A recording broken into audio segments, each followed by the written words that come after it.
Hi, and welcome to the Cooperative Extension Money Smart Week Twitter chat.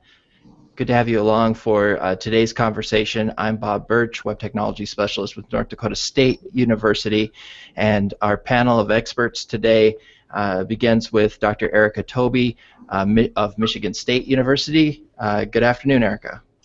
Hi, welcome today. Also, Kathy Sweedler from the University of Illinois. Hi, Kathy. Hi, looking forward to it. Dr. Laura Hendrix from the University of Arkansas. Hi, and happy Money Smart Week to you. Thanks, you too. And Dr. Erik Anderson will be monitoring our Twitter chat for us and incorporating some of that into our conversation as well. Erik's at the University of Idaho. How's it going, Erik? It's going good. Raining quite hard today, but it's Fridays, and so it's all good. Our Twitter chat today you can join into by using the hashtag MSWChat.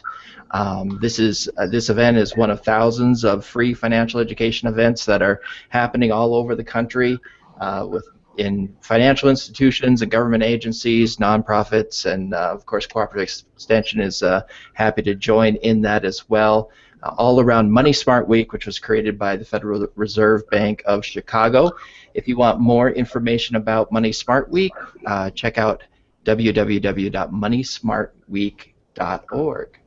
Let's have our conversation about being money smart and some money smart resources. And I'd like to start with what exactly we mean when we say money smart. Kathy, what's money smart mean to you? To me, money smart means having enough good information that when you make decisions about how you want to spend your money or save your money, you're doing it in a way that actually is going to help you out and help you reach your goals.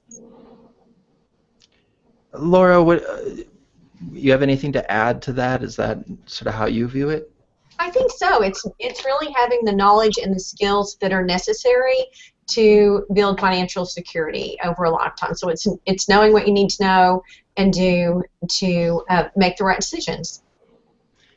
Erika, I think a lot of us don't really feel money smart. We might think that's for those experts or people who are better off than we are.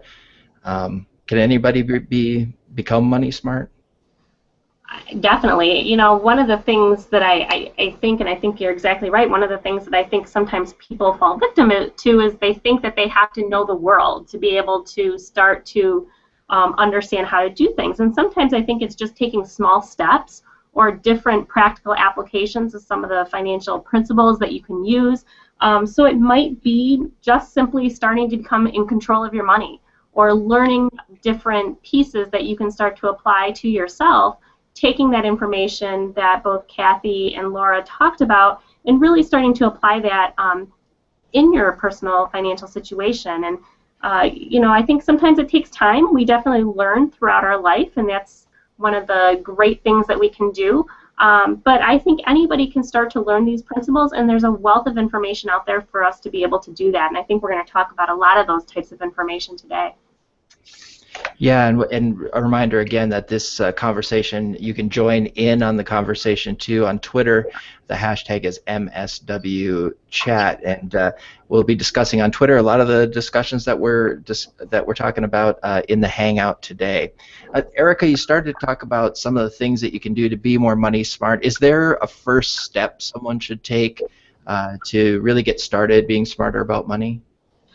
Well, I think one of the things that you really need to do is kind of understand your personal financial situation. So what are some of the things that you're really good at, and what are some of the things that maybe you'd like to improve about your situation? So maybe it's putting together or identifying your goals and trying to figure out what are some of the goals that you'd like to accomplish. Other things might be, do you have an emergency fund that you can lean to, and what might be some of those things that you can do to build that emergency fund?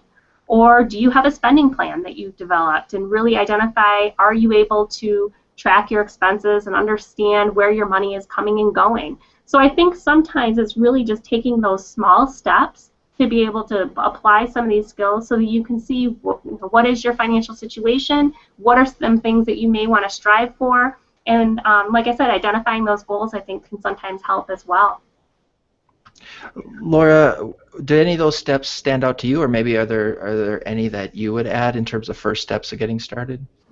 They do. I think as consumers try to become money smart and educate themselves about good money management practices, what we see over and over again from lots of different resources on money management are these same basic steps to have good money management skills. And Erica mentioned several of them: having a spending plan, using credit wisely, saving for emergencies and for retirement, and really importantly, setting goals so that you know you're focusing all of your resources on what's important to you.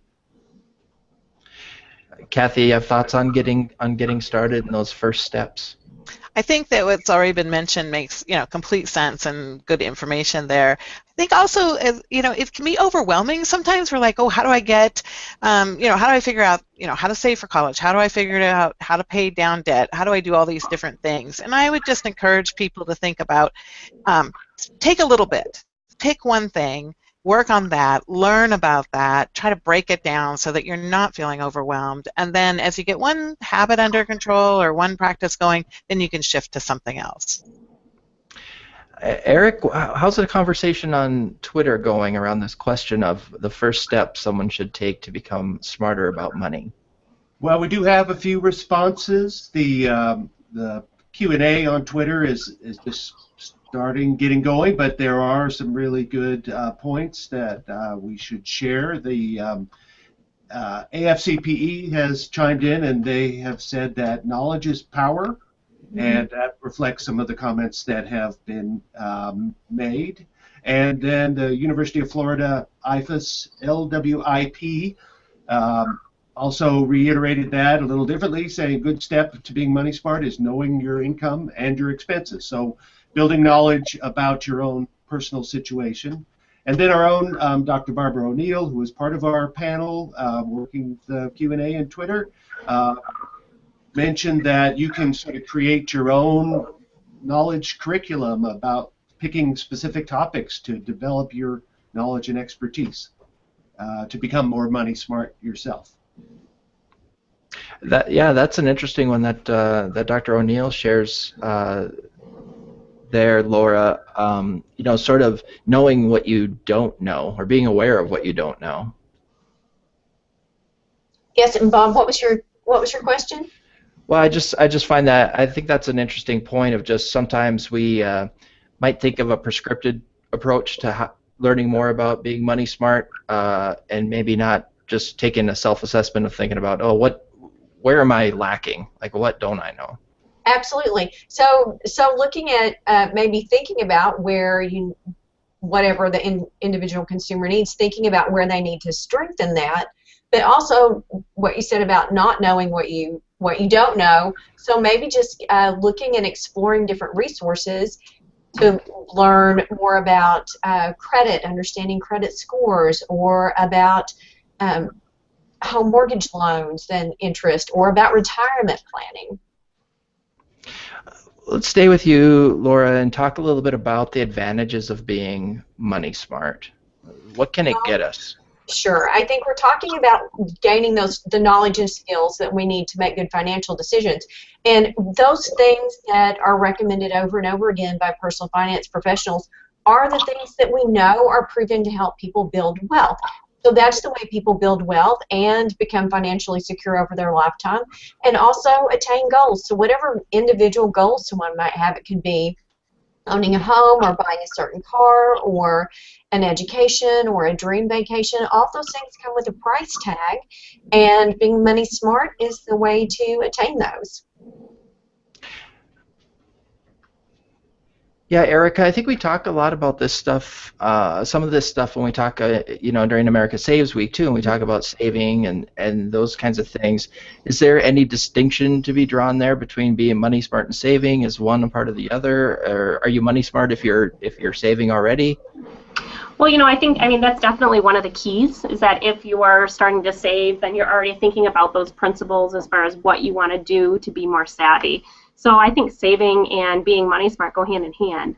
Obviously, if you are saving, then you have the opportunity that if an emergency happens, that you have that flexibility to be able to pay for it. There's not all of a sudden a stressful situation that you're maybe going to be faced with You know, if you have the opportunity to save, it may save you time. It may save you frustrations. You may have more time that's available to do other things because you're not having to worry about that. So, you know, definitely having savings and having an emergency fund, or even thinking about saving in retirement, and thinking about investing and saving and how that goes hand in hand, definitely allows you to become more money smart as a part of the process.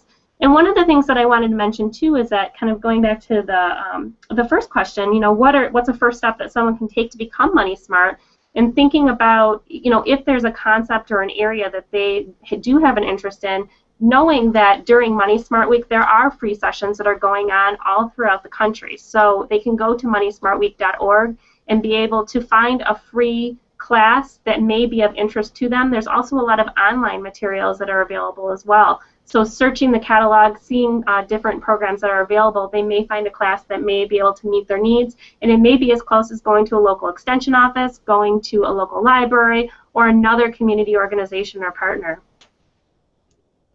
Thanks for that, Erica. That's a great service, a great resource there. And again, that's www.moneysmartweek.org. Kathy, we were talking about advantages of being money smart. What do you think the key advantages are? You know, I think one of the pieces that we need to think about is that how we feel about our finances affects our overall wellness. So it obviously is very important for our financial situation, but it affects other aspects as well. So when we're money smart and we're doing well with our money, it decreases our stress so that we can feel better in other aspects of our lives, in our relationships, how we feel at work. There's been good research that's shown that when people are worried about their finances, it decreases their productivity at work. So really, by improving how we understand finances and putting that into practice in our life, we're going to find all kinds of benefits in places we didn't, maybe not just, I mean, we'll see it in our dollars adding up in our assets, but we're also going to see it in how we're interacting in our work, at our home, with friends, with family, and that's an important piece to keep in mind. Erik, what's the response on Twitter to this question? Hearing some of the very same themes that were just discussed. Several have mentioned about the stress-reducing aspects of being money smart. AFCPE, I think, sort of provided a good summary statement of saying that it just provides you financial freedom, and the ability to live within your means frees you up to save for those important things down the road, those goals of retirement, and paying for important life expenses. The also related to the stress idea, the University of Florida IFAS LWIP mentioned that one of the things that does happen that causes stress are these, they described them as surprise money moments, where things happen and they are expensive problems, and you need money to resolve them. And so by being money smart, you have more finances in reserve to help you work through those difficult times. Well, thanks, Erik, and thanks to everybody who's contributing on Twitter. It's a great conversation happening there around that hashtag. Again, it's hashtag MSWChat. So, Kathy, we were talking about the advantages, and I really am intrigued and kind of thoughtful about this idea of how it affects your overall wellness. I suppose, what are the disadvantages? We talk about the disadvantages of not being money smart. I guess that might be one place to start, is just stress. Yeah, I think stress is a big deal, right? I mean, and it can be, it wears you down when you're having to always be juggling. I'm not sure if this is the right way to manage my money. Is there a better way? And that's why we really encourage people to get out there and find some resources that can help them really build their knowledge about financial education. It always kind of worries me when I see things like when I talk to people and they're like, well, I have had credit card debt and I just have been revolving it, well, probably since I was in my 20s, and now they're in their 40s or 50s. That's just a lot of interest that they have been paying over those years, benefiting the credit card companies, not themselves.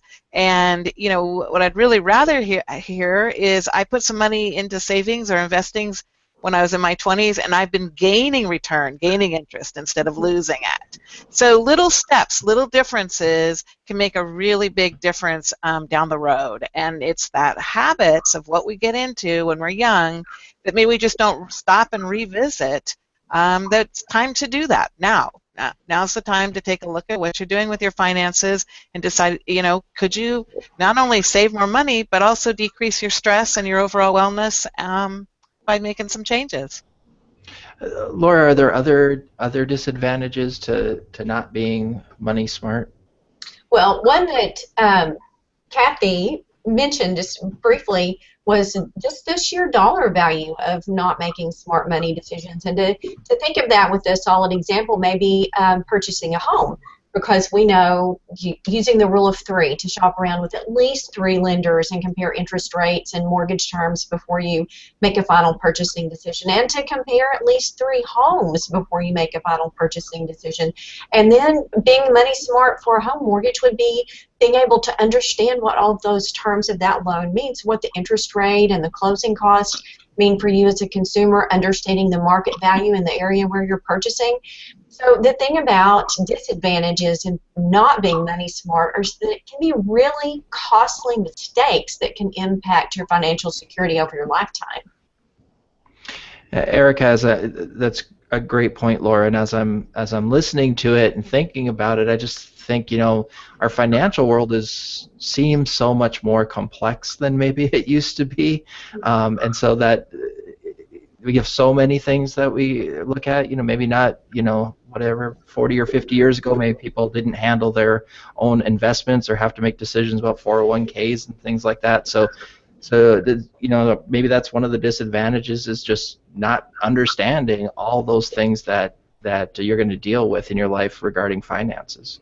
Absolutely. Financial products have gotten so complex. Yes, Erica. Yeah, no, I was going to say the same thing. I mean, it truly has gotten so complex, and the fact that there's so much more that individuals have to manage about their financial life. You talk about retirement as an example. I mean, we've really moved away from pensions and the pension system to going to more of a 401k, 401(k) self-management model, where we have to really make a lot of those decisions. And when people, and there's been a lot of research to show when people have too many decisions to make, they really struggle trying to make those decisions. And so I think one of the things we have to think about is really breaking it down. There's a lot of research that talks about just-in-time financial education and really making sure that sometimes when there's concepts that we're faced at, that we're dealing with in our life, starting to learn about those particular concepts at that point is going to help us apply it better. And so I think really breaking it down to what might be the most important aspects at your life at this current time, think about how you can gain the skills for that, and then go on to something else. Because I think sometimes it can get overwhelming for people, and if it gets too overwhelming, then they just don't want to face it. They don't want to deal with it. We want to put our head in the sand.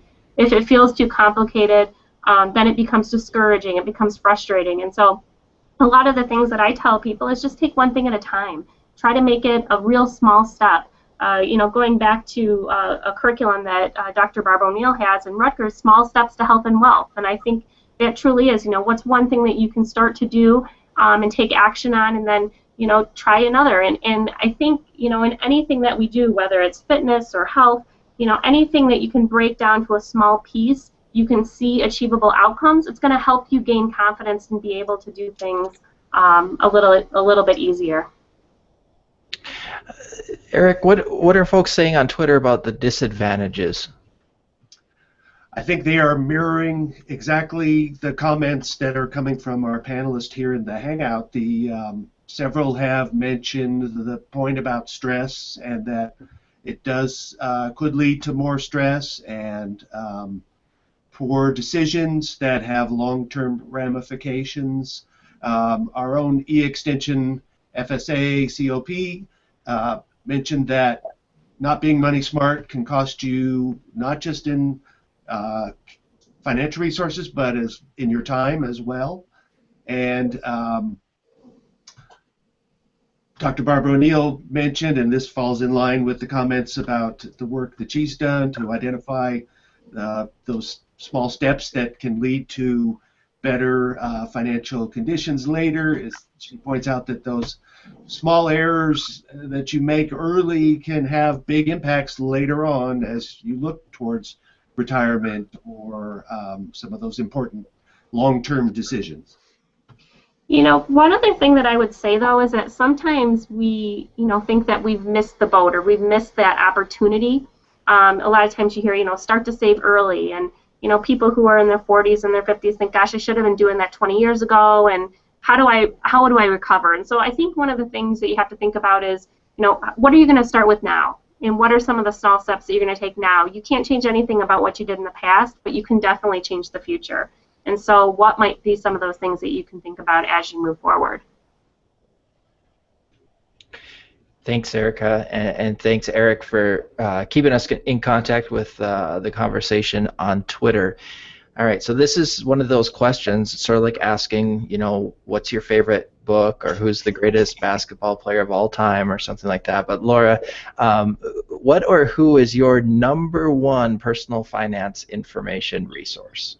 Okay, well, I have so many things at my fingertips, and I'm a little biased toward the Cooperative Extension Service where I work. But what I love about our organization is that we have over 100-year history of providing reliable research-based information to consumers through non-formal education for the purpose of improving quality of life.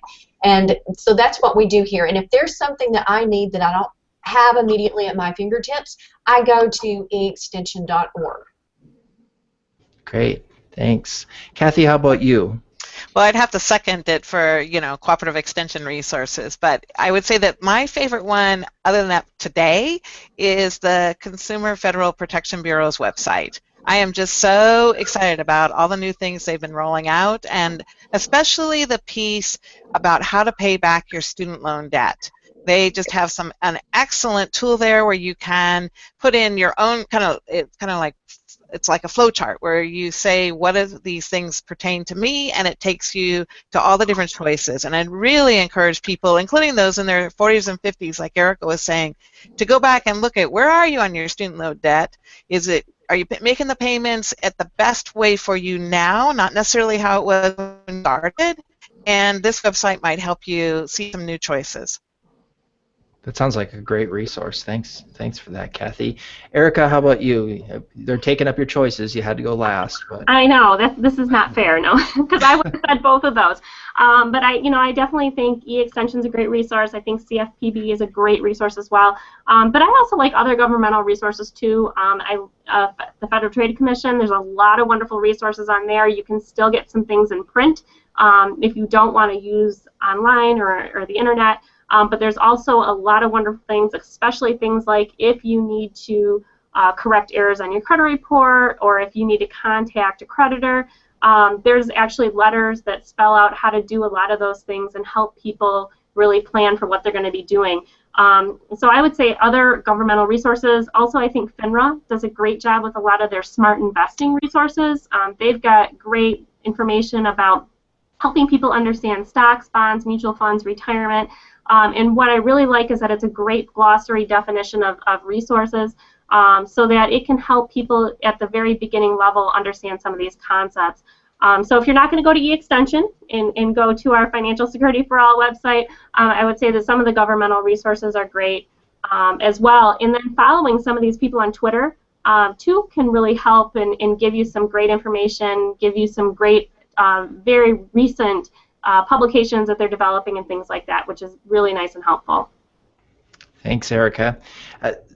Anything standing out on Twitter, Erik? Surprising ones on the #1 personal finance information source?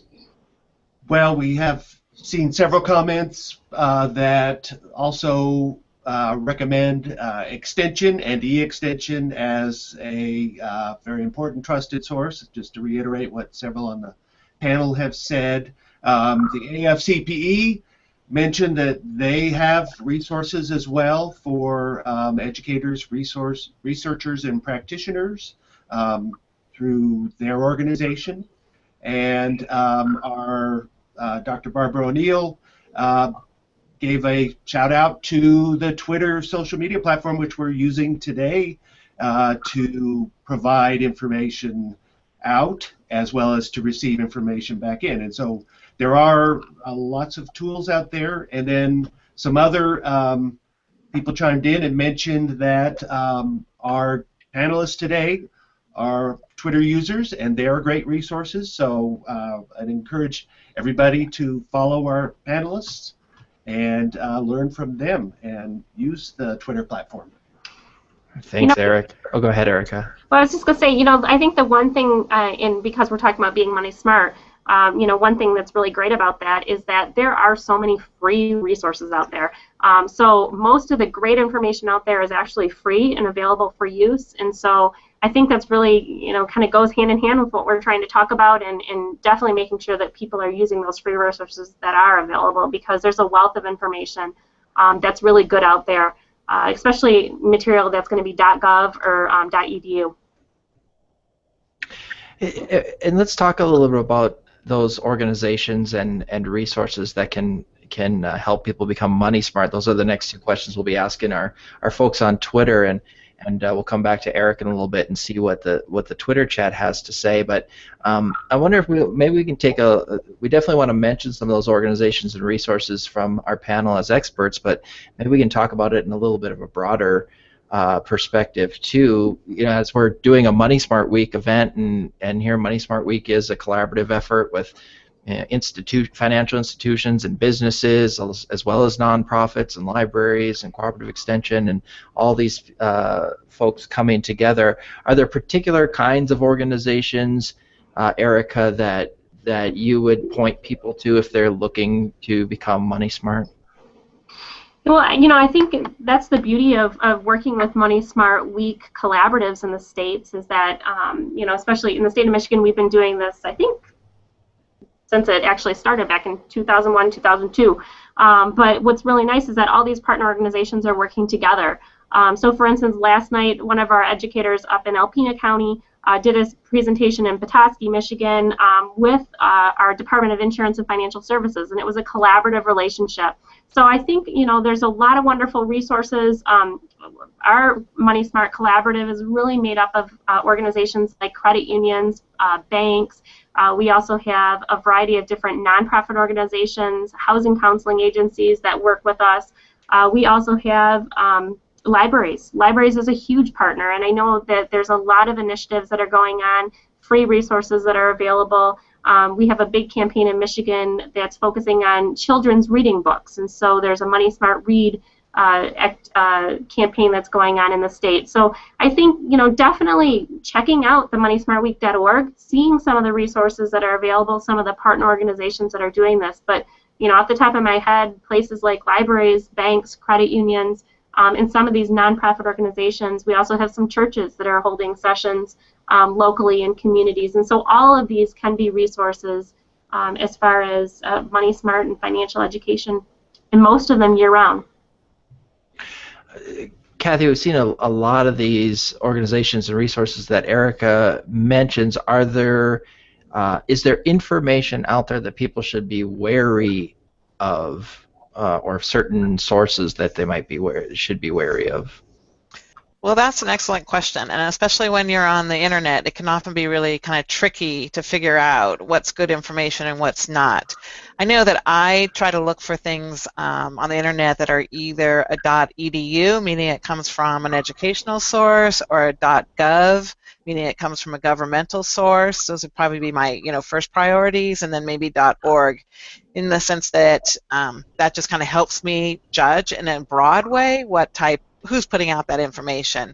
And then I do take a look to see, like, what are they selling and what are the ads on the page. So sometimes, you might think the information sounds pretty good, but look around on the columns and see what are they promoting and how much of it is about selling something, because there's a lot of information out there where you don't have to pay for it, and they're not trying to sell you something else on the page as well.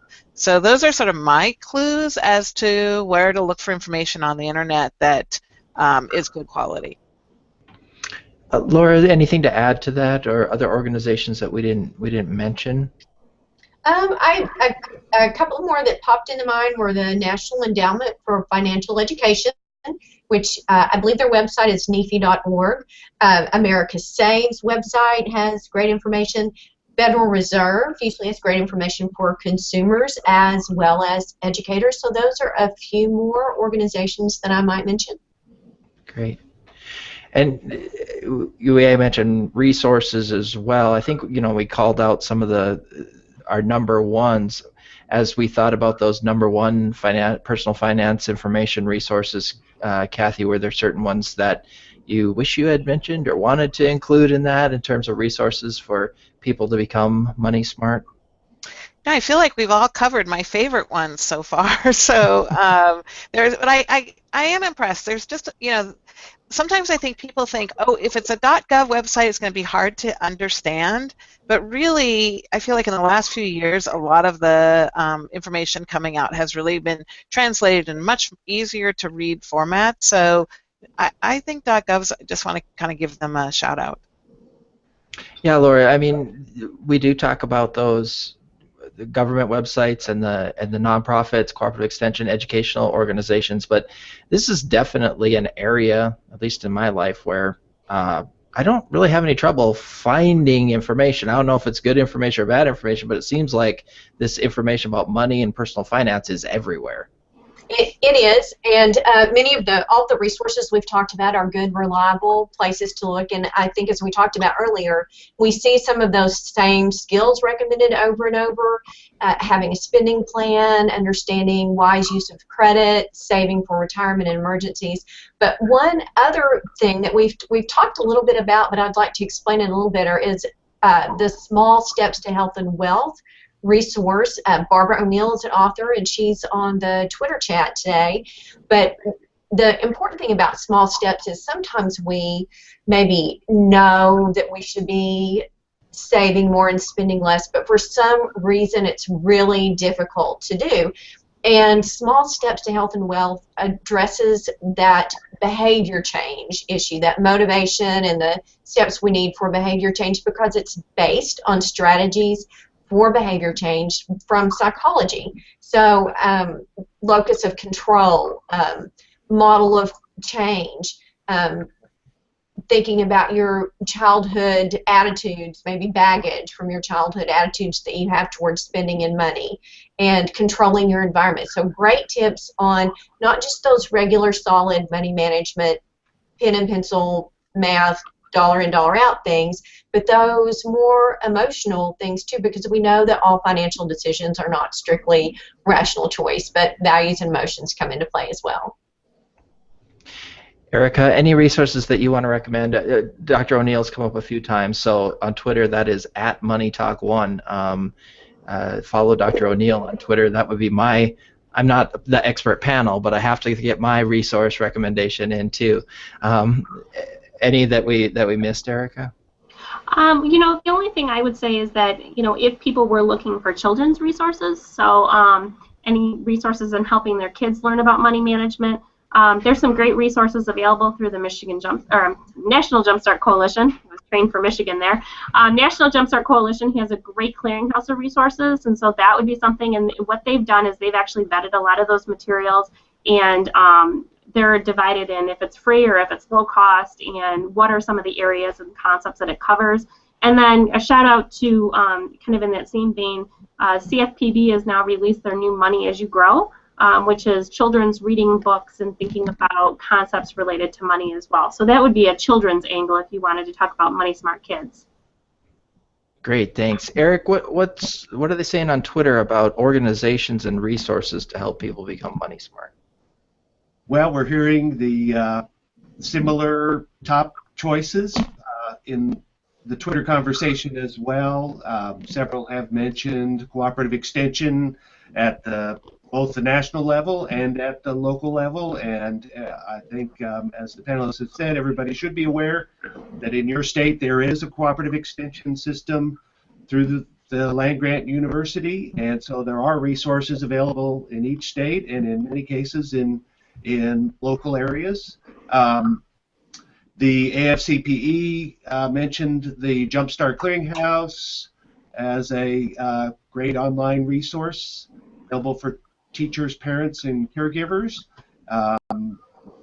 Also, the Consumer Finance Protection Bureau was mentioned a couple times as well. Our Dr. Barbara O'Neill mentioned groups such as Better Investing and the American Association of Individual Investors, that are groups that are focused on helping people learn investment skills.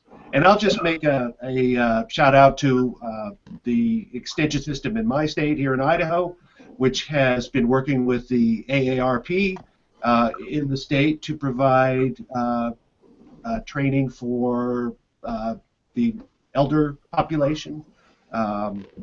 So there are a number of organizations out there who do work in this area. Thanks, Erik. Kathy, our next question on Twitter is how do you personally increase your money smartness? And as we go through this litany of all these organizations and resources that are out there, I guess maybe I'm talking to myself here. Maybe I just need to start doing it, seeking it out myself and not waiting for somebody to deliver it to me on a platter. Well, I think these are great resources, and taking time to read them and explore them is good. But we can also kind of go for that high touch method too of talking to people and going, for example, to Money Smart Week events in your own community. Whether we've got a few more this week coming up, as well as next year we'll be around again at the end of April. But in talking to people around you, I learn a lot just by, when I'm teaching, listening to other people's stories about how they handle their money and how they've kind of thought through different decisions about their money. So talking to people around you, going to events, listening to presenters, it doesn't always have to be on the internet. Good point, yeah. Erica, how do you personally increase your money smartness? Now, I know our expert panel here, you guys are immersed in this stuff all the time, so how do you kind of approach that and trying to become more aware of how you're using your money? Honestly, I use Twitter a lot. I use social media a lot. So a lot of the stuff is following different pages, many of the things that we've talked about already. Just really trying to stay up as far as what are some of the current issues going on. And then, personally, just reevaluating my own personal financial situation, seeing where I'm at, reassessing my goals on an ongoing basis, and just making sure that I'm meeting the needs that I have. But as far as information dissemination, I'm an internet girl. So Twitter, social media, definitely using the web, using key resources to try to find information as well. Laura, when we were talking a little bit before, we talked about sort of how much more information there is and how much more complex our financial lives have become. And the other issue that might be in play here is just sort of the role that schools have played in this in terms of how much financial education is there. And I know there's efforts underway to get more financial education into the schools. Can you tell us a little bit more about that and sort of how that's evolved over time? Sure. Well, until the 1940s, we taught personal finance just in the schools as kind of part of along with the regular curriculum. And really now, though, for most students in most states, unless they are enrolled in a specific class, maybe in business, personal finances, or in family and consumer sciences and the life skills track of classes, for most students, that's not part of their regular curriculum. But I think we're kind of realizing this gap in financial literacy and financial stability for American consumers, and so more and more states are implementing some kind of required financial education in schools. So I know Tennessee has some. In Arkansas, we have an economics component that's required as part of a civics type of program for ninth graders now, and part of that is some personal finance. So more and more we're seeing it incorporated into the schools, but just as we listed on those resources for adults, there's so many things for parents and for teachers that can be incorporated in any grade in the classroom, or that parents can use at home to help their children become financially literate and set them on the road to financial success. Thanks, Laura. Erik, how are they answering this question, how they personally increase their money smartness? Actually, I think they are on Twitter. They're just starting with that topic right now, so I don't have a lot to draw from. But although there was one comment earlier from Norman R. Miller, who was mentioning about developing his own knowledge and the need to keep learning, and just cautioning, and this was mentioned by others, that there are a lot of scams out there as you're trying to develop your direction and knowledge base, and that you need to read the fine print, and as was mentioned, if something's being sold, you need to be wary about that. And also, that was pointed out, if you look at the origins of the resource, and if it's a .gov or a .edu or a .org site for a website, then that makes it less likely to be a commercial, more commercial approach. I'll also share, just from my own personal experience, that I'm an ag educator, so unlike the other panelists, I'm not a personal finance specialist, but I sort of look at it as a hobby, and I've taken that sort of small steps approach myself in building my knowledge, and started off with very little, but you just try to learn. If I come across a term that I'm not familiar with, I will Google the definition to try to get some understanding, and over time I've developed a decent knowledge. I wouldn't say I'm an expert by any means, but I'm certainly a lot more familiar with financial related material, and that makes me feel more confident in dealing with these issues. Yeah, thanks, Eric, and we'll try and we'll stay a little closer on time. Let Twitter keep up with us. We're moving fast, but keep contributing out there on Twitter. If you haven't already, you can do so using the hashtag MSWChat. So, Erica, let's talk a little bit about this idea of money smart. Are money smart people smart about other aspects of their life? Is this just sort of an overall awareness of the different parts of our life?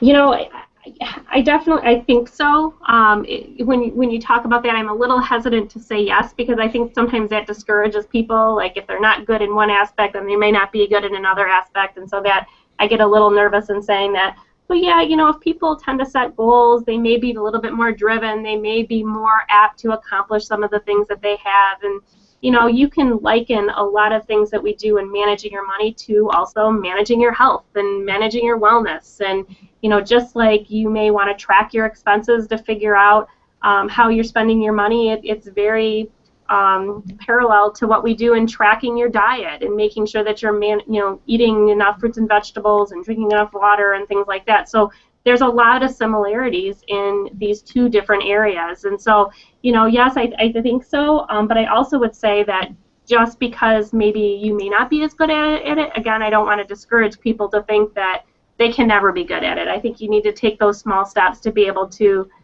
start to build the confidence to be able to do that. You know, and one thing I will say too, and going back to the last question as well, you know, using that rule of three, we've talked about that a little bit, but that's one way that you can start to build that money savviness in your life, just by going to 3 different vendors or 3 different lenders or 3 different people to get a perspective. It may even be 3 different financial professionals that you want to work with to seek advice from. So even if you're not really good at some of these other skills in your life, you know, I definitely think money smart people also have better health. They're more conscientious as far as what's going on. You can definitely develop these skills over time. Kathy, maybe we look at being money smart for those of us who aren't feeling like this, you know, incredible person Erica describes, that we're great at everything, we're smart everywhere. Maybe money smart is a place to start, and as you've mentioned before, it's a pretty effective place to start because it can affect so many other parts of your life. Yeah, I think, you know, it's so challenging, like, to say, do we ever really achieve money smart totally? It seems like my life just keeps evolving, and you would think at this point in my career and life that I would know it about personal finance like that. But it seems like every few months a new thing comes up in my life that I have to think about and make a decision about, and I have to go out and research it. It's just I'm not quite sure what's the best thing for me until I've talked to people, read articles, done things, and you just have to take it step by step through. I think I do pretty well with my finances, but I don't know how well that, for me anyway, it translates to other areas, because I know what I need to do with my nutrition, but do I stop eating those donuts? Not really. So, I know that there's probably, research-wise, I'm not sure I know the answer to that particular question of how much it bleeds over, but I wouldn't let yourself be discouraged. We make mistakes, we learn by experience, but we just got to keep plodding through. So, every day is a new day. You can look at your finances today and say, is there one thing I want to do that's going to improve my financial life and then help me in my overall wellness as well? Laura, as I listen to Kathy talk, I think that's a great point, is that, and we might look at Money Smart as being like, oh, there's a finish line, right? I know everything. But it really is in context. Some new things come up. So is it a little bit more about just building habits of, like Erica talked about, the rule of 3, or the habit of seeking out new information and those kinds of things? Well, I think there are a couple of things that are important. One is the skill, and Erik talked about some of those skills that we have in financial management are transferable to other areas of our lives, but also other areas of our lives. Many of the things that we do, like healthcare has a financial component. So just being money smart with your personal finances can help you make smarter decisions in other areas of your life, like going to college, because so oftentimes there is that financial component.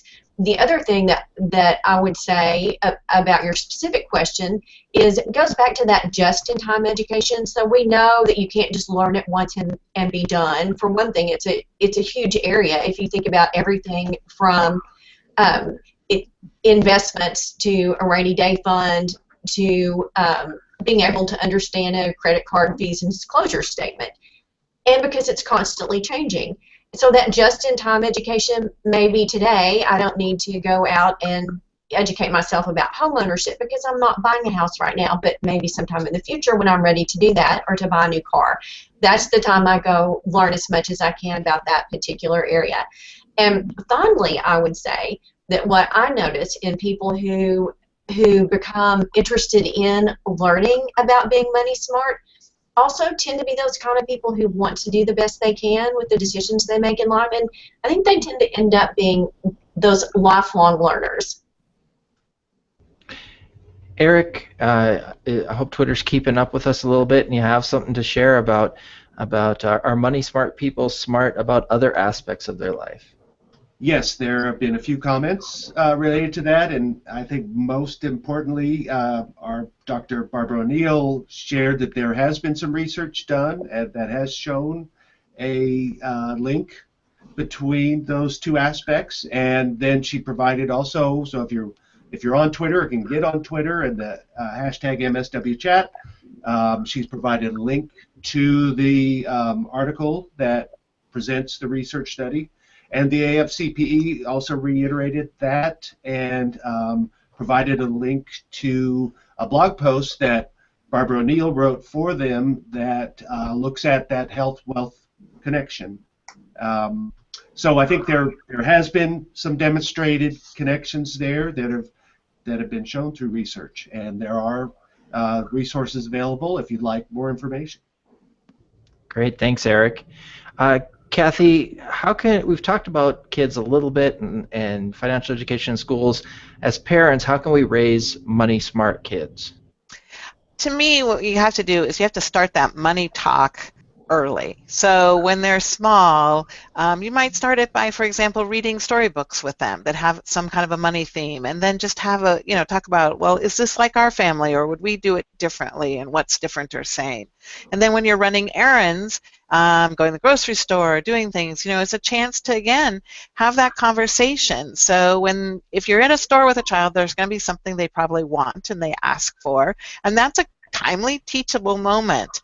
You can, instead of just saying no or we're not buying that today, you can say, today my priorities are buying them some things that we really need, like healthy fruits and vegetables. So a candy bar is a want, and it's not high on our list of our family's priorities, so we're not going to buy that candy bar today. So give them a little explanation. Start that conversation with them while they're young, and then hopefully you can continue it as they grow all the way through. Well, I don't know when it starts, actually. My children are young adults, and we're still having that conversation. So I guess it just continues. Yeah, I see. I have young adults too, and it seems like I'm having more of those conversations with them than I am with my 12-year-old sometimes, because they're starting to deal with this stuff in the adult world.